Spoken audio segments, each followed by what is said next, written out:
off and help us create a mood. Would you like to help? Okay, so keep doing that. So feel free to meditate, relax, and then we will get there.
Good morning. Is this on?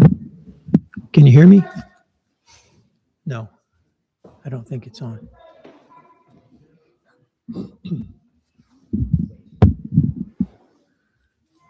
Is that better? Can you hear that? Can you hear me back there? Okay.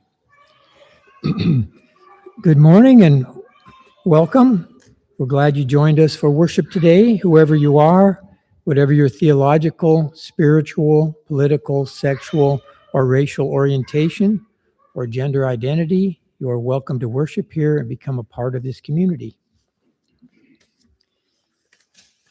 You may have noticed the insert is right side up on the outside and upside down on the inside. There's no method to that madness. It just kind of happened. So that's what we've got today. We have a couple of announcements.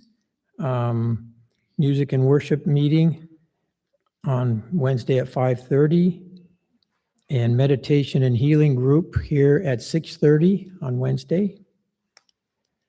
And we have Free Stuff Day next Saturday at 10 a.m. Any other announcements? Julie? I would just like to note for Free Stuff Day, that is not the day to bring donations to us. We are trying to make things go away before summer. Did everyone hear that? For Free Stuff Day, that's not a day where we want to bring donations. We're trying to clear out leftover stuff from the yard sale, et cetera. So if you know anybody, get the word out to come and check out the free stuff that we have. Any other announcements? Okay, then I will welcome Jude, who is going to be our leader today.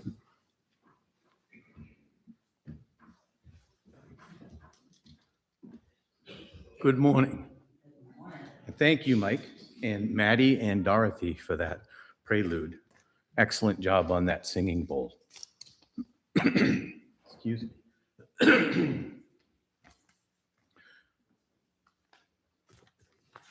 If you'd like to read along, my opening words this morning are reading number 505 in the Gray Hymnal. Let us be at peace with ourselves and our minds. Let us return to ourselves and become holy ourselves. Let us be aware of the source of being, common to us all and to all living things. Evoking the presence of the great compassion, let us fill our hearts with our own compassion towards ourselves and towards all living beings. Let us pray that we ourselves cease to be the cause of suffering to each other. With humility, with awareness of the existence of life and the sufferings that are going on around us, let us practice the establishment of peace in our hearts and on the earth. Amen. At this time, if Rick would like to come up and help us light our chalice.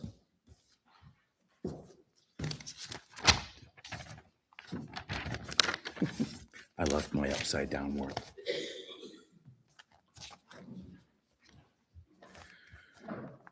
Please stand as you're willing able and join me. We gather this hour as people of faith with joys and sorrows, gifts and needs. We light this beacon of hope, sign of our quest for truth and meaning in celebration of the life we share together. Now the affirmation. Love is the doctrine of this church, the quest for truth its sacrament, and service is its prayer. To dwell together in peace, to seek knowledge in freedom, to serve humanity in fellowship, to the end that all souls shall grow into harmony with the divine. Thus do we covenant with each other and with God. To further set the mood, I've asked Maddie to play again, because I love it when Maddie plays for us. And while she's doing so, I'm going to sit right over there, and I invite you all to take a few deep breaths, maybe close your eyes, and just let it take you to that peaceful place you go. Maddie?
Thank you, Maddie. If you will now all turn to 596 in your gray hymnal for a responsorial titled Boundless Goodwill. As usual, you read the italicized portion. Let us cultivate boundless goodwill. Let none deceive another or despise. Let none in anger or ill will wish another harm. Even as a mother watches over her child, so with boundless mind should one cherish all living beings. Radiating friendliness over the whole world. Above we love and all around without limit. Now it is time for our joys and concerns. Those of you who are new, our joys and concern is when we light a candle of joy or concern for something going on in our life, a person, a place, or a thing. And Lauren's going to help us with that. So anybody with a joy or a concern, feel free.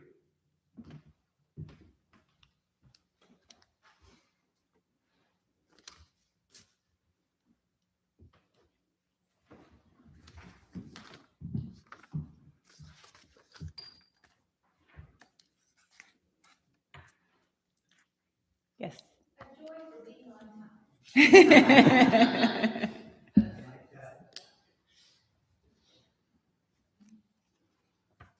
Maddie. A joy for the cooler weather.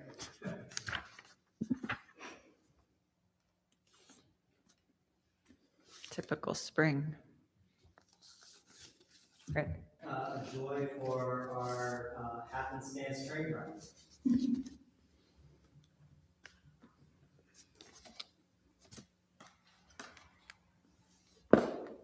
Susan. Got some yard work done yesterday. It's good weather for it. Not too hot.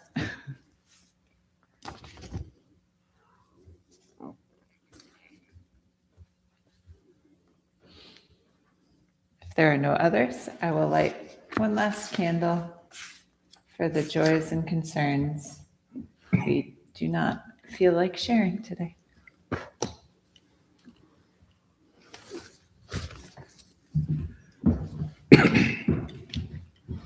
In the Buddhist tradition, there is something called the three jewels. The three jewels are taking refuge in the Buddha, the teacher. The second jewel is taking refuge in the Dharma, which is the teaching of the teacher. And the third one is taking refuge in the Sangha, which is the spiritual community or the church. Traditionally, when one wished to become a monk in the Buddhist tradition, all one had to do, a man, most of the time, for a very long time, would have to go and sit before the abbot, recite that he wished to take refuge in the Buddha, refuge in the Dharma, and refuge in the Sangha, and then submit to his head being shaved by a novice monk with a razor and given a yellow saffron robe. And that's all it took for generations until it was standardized. So because this is my community of worship, my church, my Sangha, and where I take refuge, I would like to offer you this prayer. Because the church is not just the wood and stone, it is the people. This is a building dedication found in our hymnal, and it is called a place of meeting. Out of wood and stone, out of dreams and sacrifice, the people build a home. Out of the work of their hands and hearts and minds, the people fashion a symbol of reality. May this house be truly a place of meeting, meeting with one another in warmth and joy and openness, meeting with one another in courage, love, and trust. May all who enter here trust one another so surely that they dare to share the deep fires that burst into anger as much as the sweet spring waters that swell into laughter. The slow erosion of wounded tears as much as the soaring song. May these walls know silence as 100 hearts search inward, each for its own small spark of hope that might otherwise be snuffed out by the noise. May these rafters hear the voice of the child as surely as that of the orator, and the sound of the lute, the clack of the typewriter, the swish of the broom, and know that they are all as holy as the shout of a million stars. May the rain fall lightly on this house, the sun shine warmly, the winds blow softly, and bless it as a place of joy and peace. In order for us to do that, we must now take an offering and continue in these traditions. If I could have 2 volunteers, that would be nice.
Would you all please rise and join us for the dedication and the offering? Patty. Of truth, of life, of power. Okay. Spirit of truth, of life, of power, we bring ourselves as gifts to thee. Oh, bind our hearts this sacred hour in faith and hope and charity.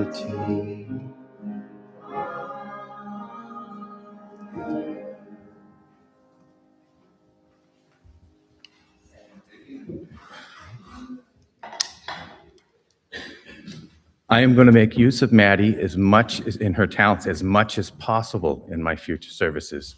So we're going to let her play a little bit again. I love the contrast of this one. We worked it out just this morning. There is a low sound underneath that is very much like the chanting of Buddhist monks. Om Mani Padme Hum. The Om is a sacred word in Buddhism, and it sounds distinctly like the background hum of the Big Bang that was later recorded by scientists that is still permeating the universe. Maddie, take us through the universe, please.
There's one little mistake in this order of service. Well, not other than it being upside down. It is a sermon, then the chalice, and then a story. Excuse me. My sermon begins today with a return to the opening words, reading number 505. And we're going to take a little stroll through it, and I'll give you a little bit of my take on the meaning, its purpose, or at least what it says to me. Let us be at peace with our bodies and our minds. Let us return to ourselves and become wholly ourselves. Bodies get restless and minds get restless. Whichever one starts that could be debated for a very long time. The body is in need of expelling its energy. It needs to be dissipated and drawn off. If not, physical stress will occur. The mind gets restless. Conscious thoughts swim through our minds all the time. They distract us endlessly. This is because our awareness, keyword, is searching for a definition or a meaning or what have you. It's searching for what grasps our attention. Buddhism calls this the monkey mind. It is a mind that is always hopping and climbing and running and jumping all over most of the time for all of us. Restlessness, this restlessness of the mind, as I see it, begins with the mind and eventually can manifest bodily. There is something that I struggled with when I first learned it, and most people don't like to even think about this. And when they do realize it, some of us ignore it and dismiss it or deny it. Some of us won't even consider it, won't even hear it, because it seems so unbelievable. Because the truth is, for me, that those thoughts that are swimming through your conscious head and distracting you come from someplace else. They are the outcropping, if you will, or a result of your unconscious mind. They are promptings. They are yearnings, regrets, and anticipations, and they are denials. And those conscious thoughts are the tips of icebergs floating in the unconscious there.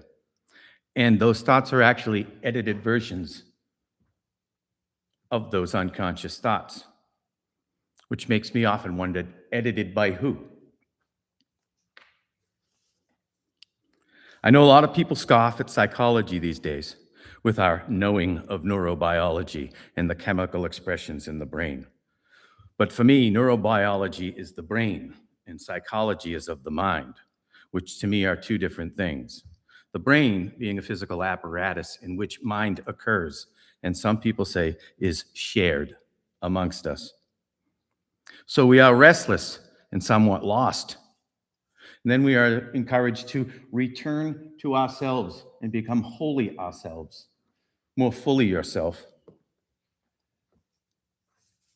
We go on to say that because of this restlessness, we are returning to ourselves and becoming wholly ourselves. This is very much like a lesson Luke Skywalker first needed to learn when Yoda said to him and about him that he always looked to the future, did he? Never his mind on where or what he was doing. That is monkey mind.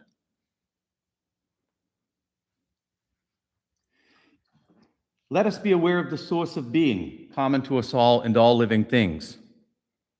And evoking the presence of the great compassion, let us fill our hearts with our own compassion towards ourselves and to all living beings.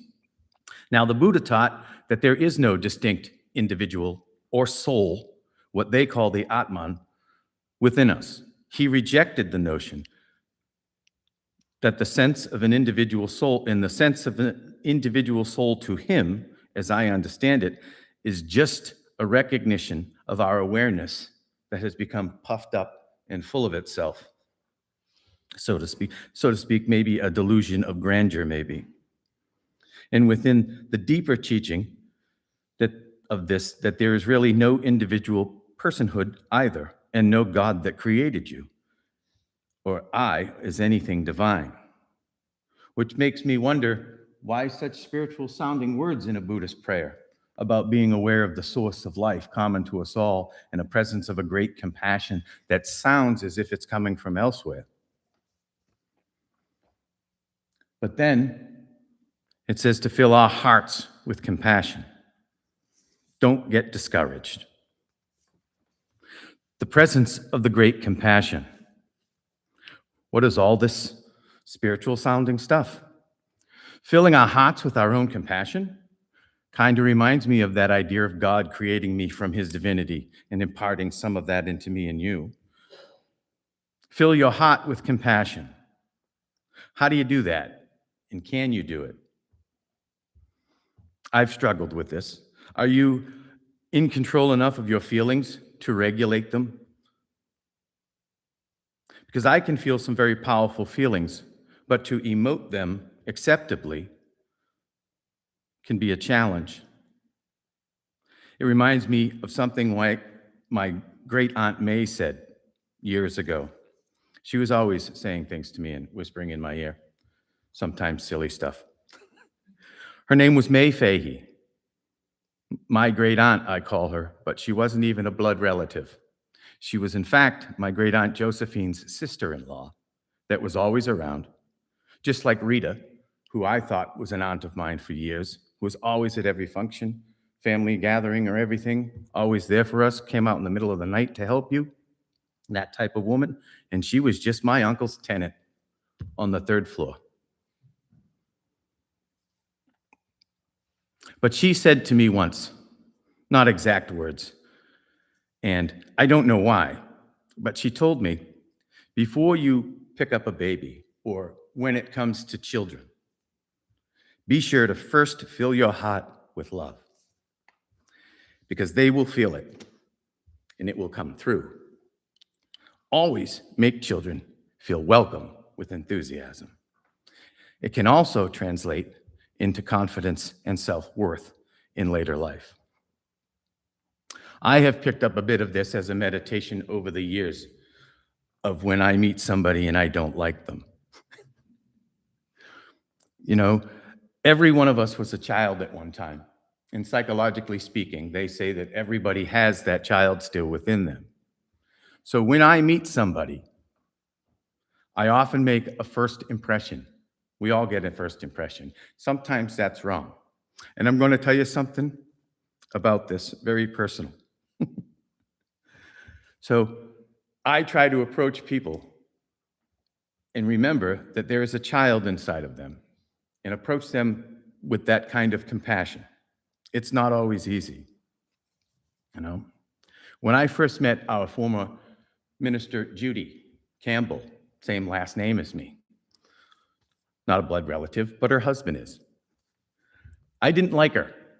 She rubbed me the wrong way. I did voice this to a couple people because in this house I can. I was wrong, and I came to love Judy very much. Subsequently getting to know her and talking to her and being with her, I do feel she is sort of family to me.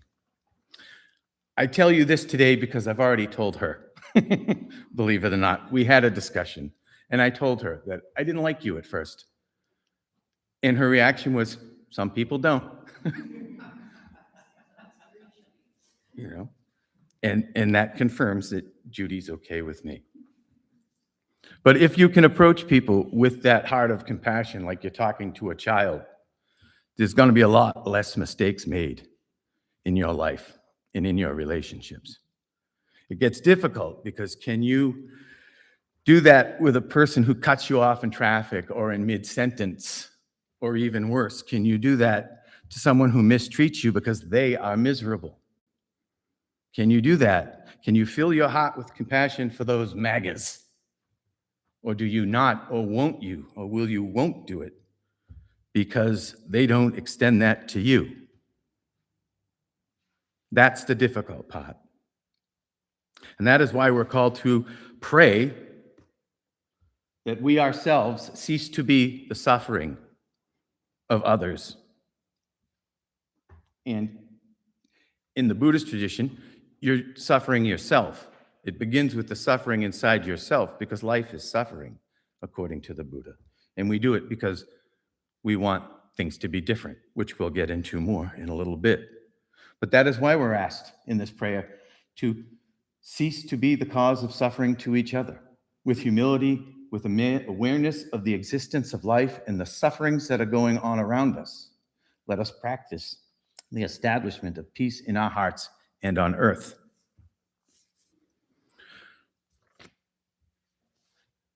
All this talk about peace on earth, it might be funny for you to realize that Buddhism has been called a philosophy of negation because of life is suffering.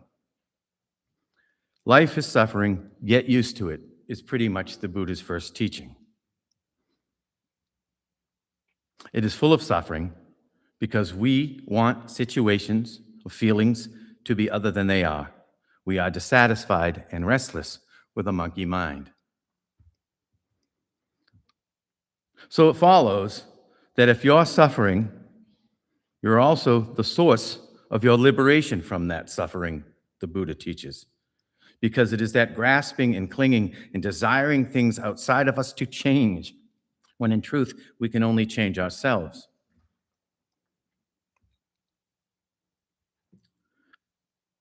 This is one of the reasons that the popular phrase these days, hate has no home here, tends to irritate me.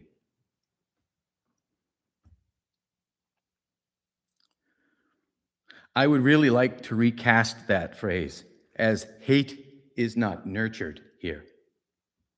It is not welcome here. It is not fed.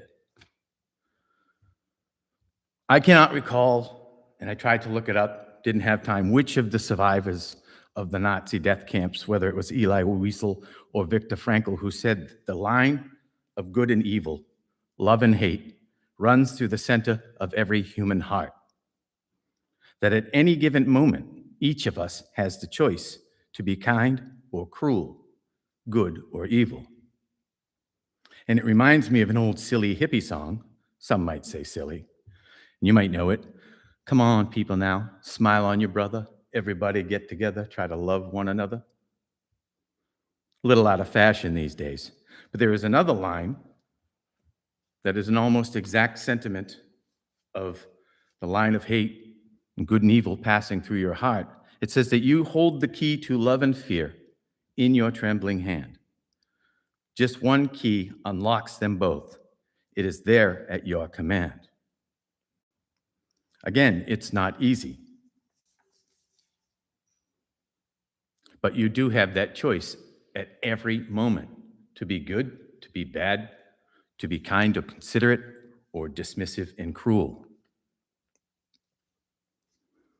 Especially when you may recall that the restlessness in the unconscious mind makes decisions below the threshold of conscious awareness.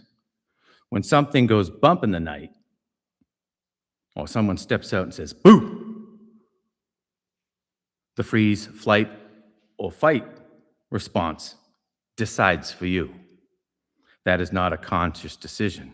It is a conditioned response that is fed through the conscious mind. Unfortunately, feelings seem to just occur, but they don't. The way one feels is also a decision, largely unconscious. If this were not the case, that would mean that other people and things are in charge of our own inner workings. This is not to deny the interconnectedness of all things and people outside of us as merely promptings. They are, but they do have value. It is our reaction that is ours, just as their actions are their own. Nothing external to you makes you do anything. Like I said, they are promptings.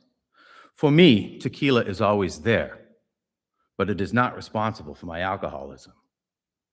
It's like saying that the Gillette razor company is responsible for my friend cutting herself, or that Nicolas Maduro is responsible for our citizens overdosing. He does bear some responsibility for the trafficking of drugs, I'll give you that. Maybe not a nice guy, but he is not directly responsible, because I am responsible for my alcoholism or not. And yes, when I meet someone I don't like, that's me in some way, shape, or form deciding not to like them. Or when I do like them, it's the same thing. In some way, shape, or form, I am deciding to like them. When I find myself insulted, that's me deciding that what they said or did was actually insulting. I can brush it off. I can ignore it, thanks to the Buddha.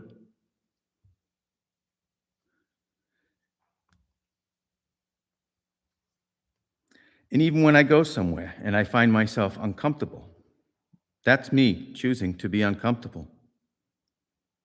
Life is suffering because we choose to make it so, or we don't choose to do anything about it. Earlier, I mentioned psychology and neurobiology, and lately I have been considering taking the two as conscious and unconscious mind. Psychology being the conscious mind, what you are aware of and what you deal with on a daily basis, and the neurobiology, the unconscious. I know, it's a bit of a stretch.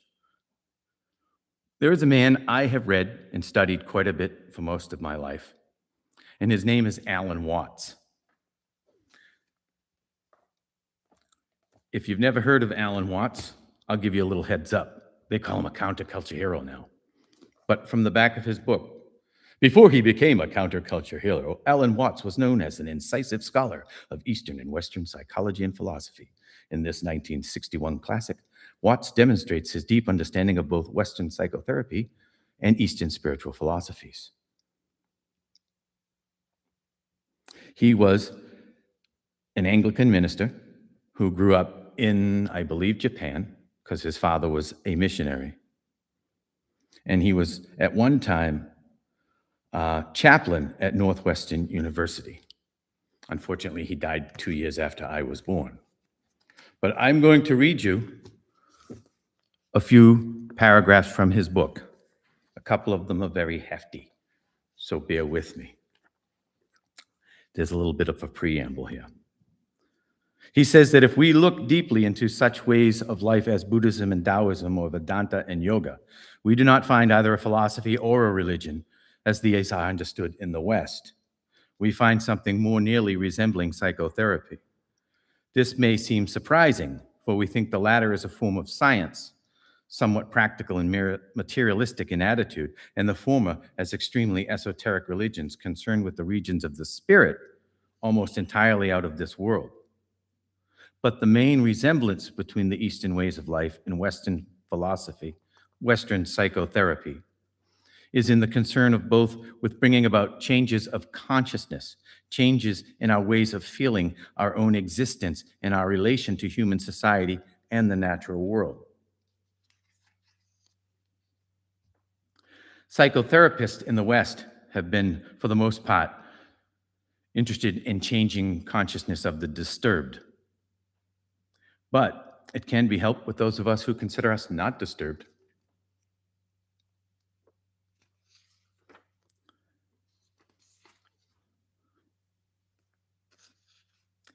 Although the ancient cultures of Asia never attained the rigorously exact physical knowledge of the modern West, they grasped in principle many things which are only now coming to us.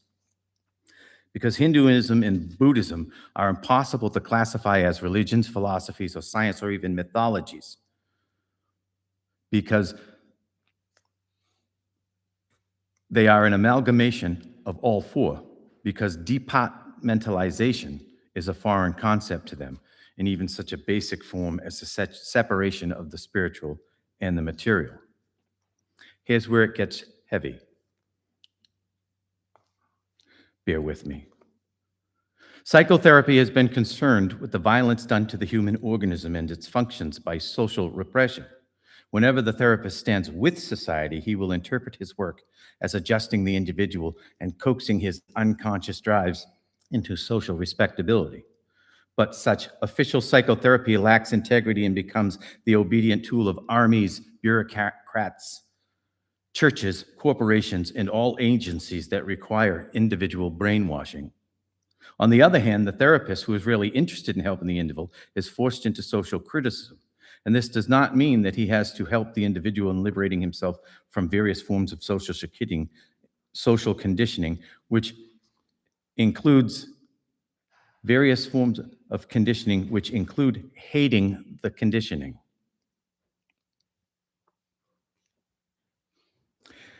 This conditioning lies in a whole pattern of relationships with other people, and more particularly in the social institutions which these relationships are governed, the rules of communication employed by culture, of law, of ethics, aesthetics, status, role, identity, and even of cosmology, philosophy, and religion. For the whole social complex is what provides the individual's conception of himself, his state of consciousness, his very feeling of existence. What is more, it provides the human organism's idea of its individuality, which can take a number of forms, as I spoke of earlier, as the puffed up awareness that is full of himself.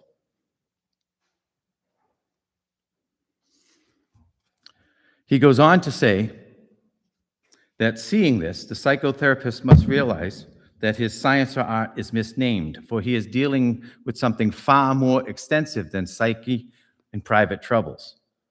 This is just what so many psychotherapists are recognizing, and at the same time makes the Eastern ways of liberation pertinent to their work, for they are dealing with people whose distresses arise from what may be termed Maya, the Hindu word for illusion.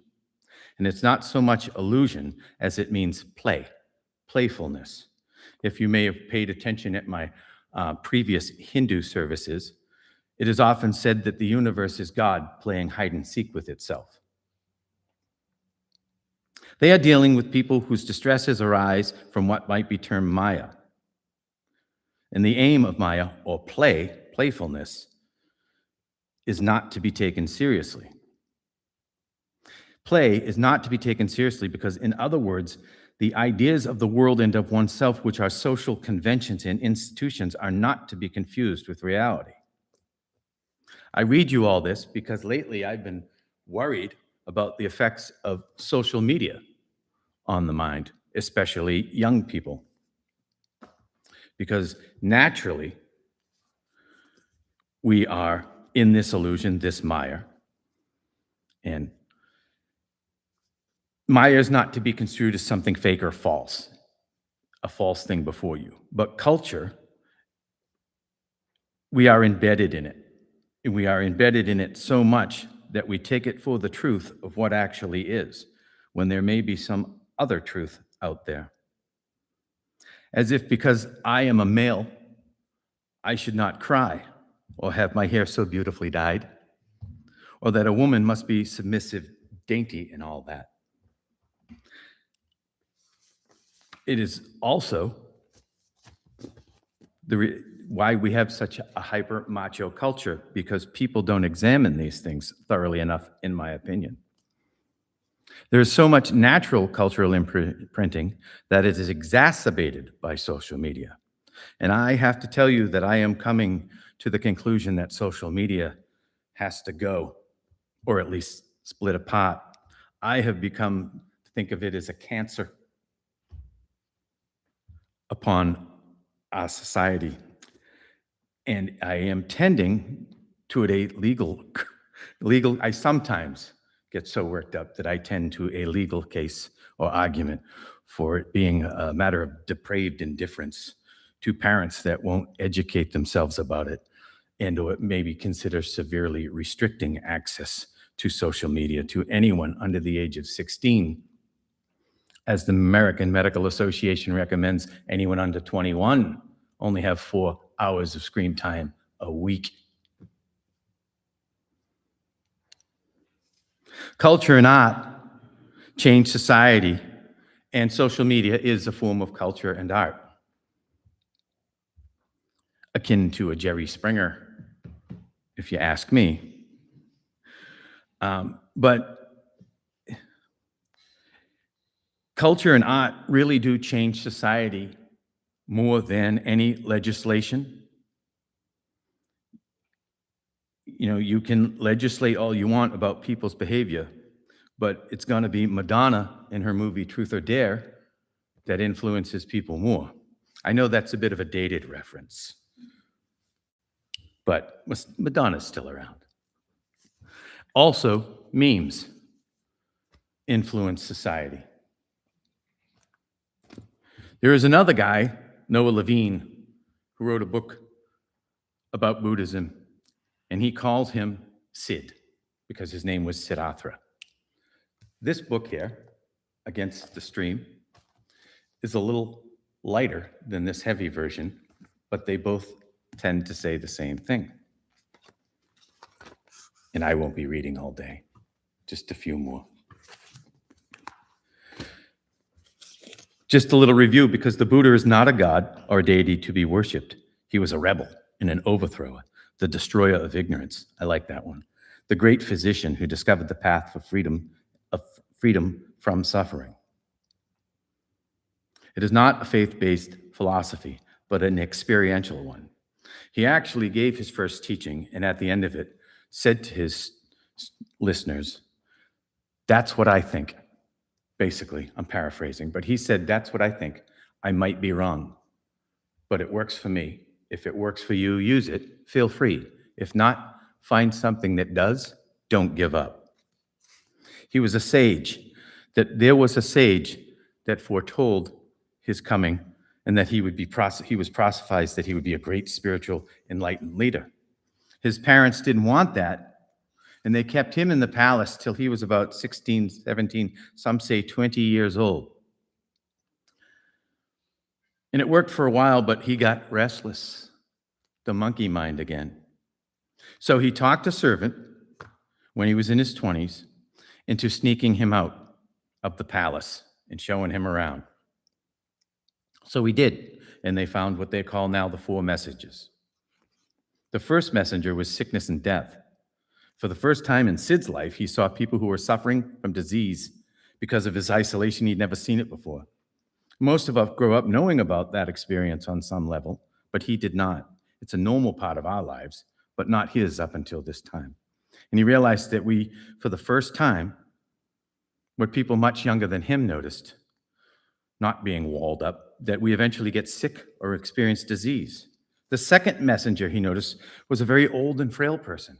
Old people were kept away from him. He never saw it. And that's when he realized we all get old and die. Because the third one he encountered was a corpse down at the burning grounds along the Ganges. Everybody dies, but existence continues. And then there's a fourth one.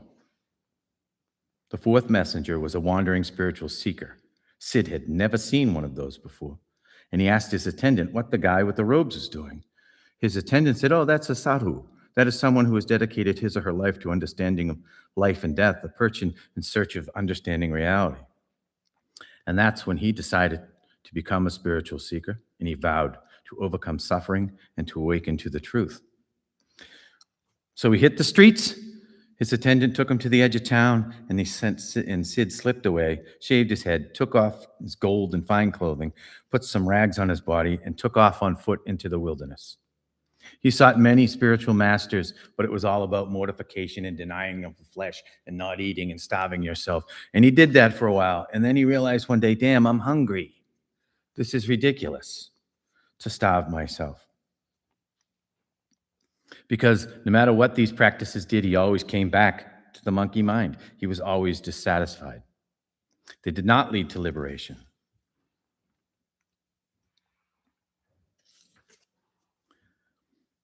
He realized that neither pleasure nor comfort is the enemy. On the contrary, physical health and pleasure are wholesome experiences. He could see the need to find balance. Paying close attention to the mind and body, and he sits there, meditating on the cause of suffering and confusion. He opens his awareness in a more compassionate way, meeting each moment with loving kindness, much like meeting a person with a heart full of love for that child inside. And then He goes on to talk about the dissolution of the self and the ego, which is your path to liberation, if you stick to it.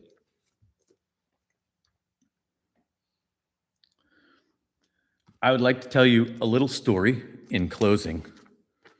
It's one of my favorite tales. And it's about clinging and grasping. 2 monks were charged with traveling from one monastery to the other for some reason. I don't recall. They traveled for a few days, and after a few days, they came to this raging river. And at the edge of the raging river was a young woman who was too afraid to cross, and she couldn't get across. So the older monk, knowing full well that he's not supposed to touch a woman, picked this woman up and carried her across the river, set her down on the other side, and the 2 monks continued on. The younger monk was,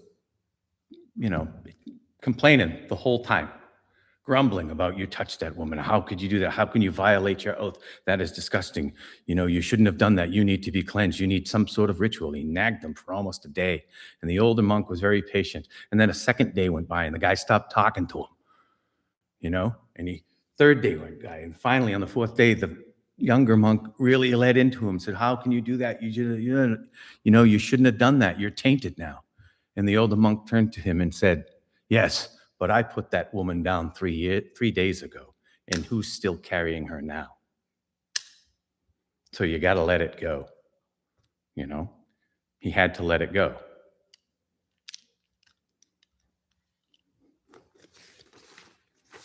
I hope you'd enjoyed my little teaching today. If you will all rise, we will extinguish this flame, and then Maddie is going to play a little more if she likes.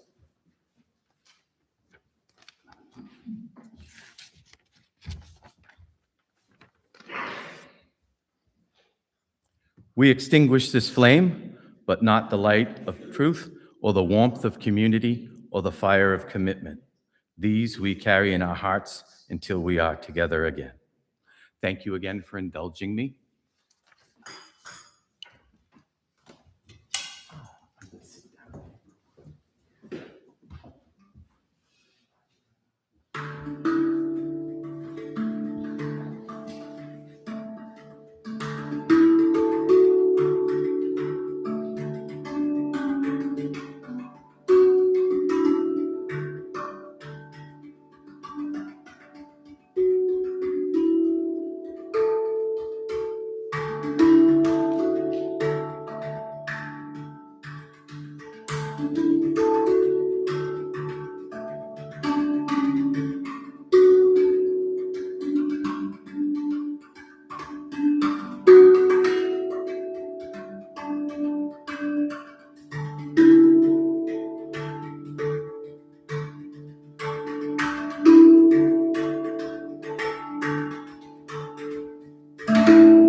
Right on time. Excellent.